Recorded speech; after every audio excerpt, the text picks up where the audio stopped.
গঙ্গার তীরে সময় কাটানো প্রতিটি মুহূর্ত এক অদ্ভুত মানসিক শান্তি ও নস্টালজিয়া এনে দেয়। মৃদুমন্দ হাওয়া, জলতরঙ্গের শব্দ আর নৌকার আনাগোনায় মন জুড়িয়ে যায়। নদীর পাড়ে বসে গঙ্গাবক্ষে লঞ্চে ঘুরে বেড়ানো যেন দৈনন্দিন জীবনের ক্লান্তি ভুলিয়ে প্রকৃতির সাথে একাত্ম হওয়ার সেরা উপায়। কলকাতার বাবুঘাট গঙ্গার পাড় ঘেঁষে লুকিয়ে আছে ইতিহাস।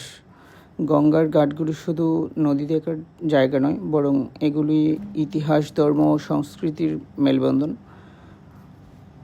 গঙ্গার তীরে সন্ধ্যা নামার রূপটি একেবারেই মোহনীয়। আকাশ যখন কমলা ও নীল রঙে মিশে যায়, তখন গঙ্গার জল তার প্রতিফলন ঘটে। নদীর তীরে সারি সারি প্রদীপ আর পুরোহিতদের গঙ্গা আরতির মন্ত্রধ্বনি পুরো পরিবেশকে আধ্যাত্মিক ও শান্তিময় করে তোলে। এই গঙ্গার দুই পাড় ধরে ছড়িয়ে রয়েছে বেশ কিছু ঐতিহাসিক বাগানবাড়ি। খুননগরের রবীন্দ্রনাথ ঠাকুরের বাগানবাড়ি। শহরের কোলাহল থেকে দূরে নদীর ধারের এই শান্ত সবুজ পরিবেশে কিছুক্ষণ বসে থাকলে সময় যেন থমকে যায়। সকালের স্নিগ্ধ রোদে গঙ্গার ঘাটগুলোতে সময় কাটানো এক অন্যরকম অনুভূতি। নদীর পাড়ে বসা সাধুদের প্রাত্যহিক জীবন, স্থানীয় মানুষদের প্রার্থনা আর পাখির কলকাকলিতে চারপাশের পরিবেশ জীবন্ত হয়ে ওঠে।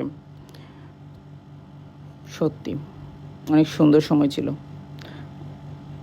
আজ গঙ্গার তীরে।